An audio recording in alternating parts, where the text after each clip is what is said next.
My name is Debbie Dennie. I'm publisher and editor of the local newspaper, the Falmouth Outlook, and I have been publisher for 28 years.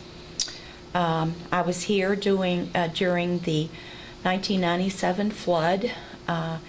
We all got initiated in disaster. Not knowing what was ahead of us, we ventured to work as hard as we could when we were able to go back and look at the businesses, and people were able to go back and look at their homes to see what had been done. One of the, and sometimes people want to talk about the resilience of coming back after a monumental disaster that we faced here. It's not easy. It's never an easy road to go back and rebuild. I don't think there ever was a question of how are we going to rebuild, or do we want to. We had no other choice per se other than to just leave everything and go out of town. That wasn't the spirit of the people or the businesses here in our little town. One of the things, the biggest major factor in people being able to come back and get into their homes and try to go on with some kind of normal life, which was very hard, was the massive amount of volunteers that came just swooping down on our community. It was Baptists, church groups, Methodists. It didn't make any difference as to what denomination the churches were. They picked up and they came. And then the Mennonites were here. They came and brought big groups, went into people's houses, worked there for 2 or 3 days. It didn't take them long. Those guys know how to hammer nails and put up drywall. It was a miracle to see how fast they worked and how fast they got a lot of the jobs done, even though it was days and days and days and then months until some got back into their homes. We would have a few groups that would come in and help the different businesses for a week or 2 weeks, and then families took vacations to come here and shovel mud on their vacation when they could have been somewhere in Florida or the Bahamas, maybe, where it was warm and pretty, because it wasn't a pretty sight here. We had no paper. At the newspaper, one of the jobs that I found that we take for granted was we had about 5 foot of water in the newspaper office, and everything we had in there was gone. When you went to look for something to write it down, you had no paper. You didn't have ink pens. You didn't have nothing. Well, it's just people had to leave in a hurry, so what they could gather and get on their backs, some of them, was all they got. And it was just item after item that you didn't have. The majority of the stuff would not have been done, couldn't have been done in the time period that it was, or even to give the people the courage to go on, to want to go on, that there was a way. And of course, God played a big part in our community.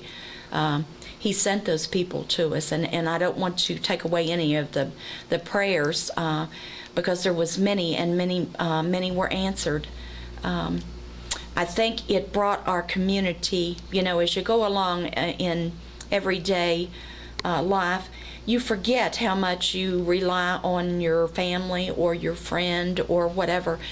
It didn't make any difference in this disaster whether you was mad at your neighbor or you were mad at your brother that left. There was a hope, there was a sense of hope that I think was instilled in people, that they helped. Whatever they could do, they came to help. They didn't care. I guess the battles or whatever they fought were gone. There was just, I guess, everywhere you looked, there were people walking and caring and helping. I remember, and I learned many lessons from that disaster, But I remember at daybreak on Sunday morning when it was getting light, and I and some others were standing on the overpass on 27 looking down at the brown murky water that had covered, just almost covered the, well, some of the tops were covered in the roofs, but I had tears running down my eyes, and I guess what I was thinking at the time was, oh my God, what are we going to do? We've lost everything. And a low feeling of just sadness. And there was a gentleman that I really hadn't paid any attention that was standing next to me. He was in some of the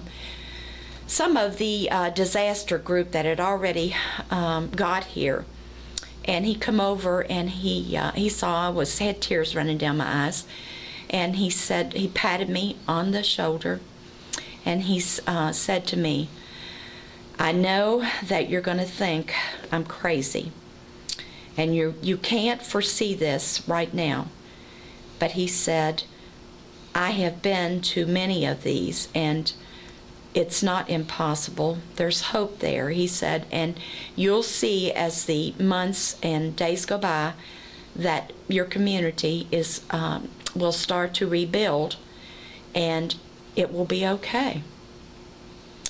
And I can remember saying to him, I can't believe that.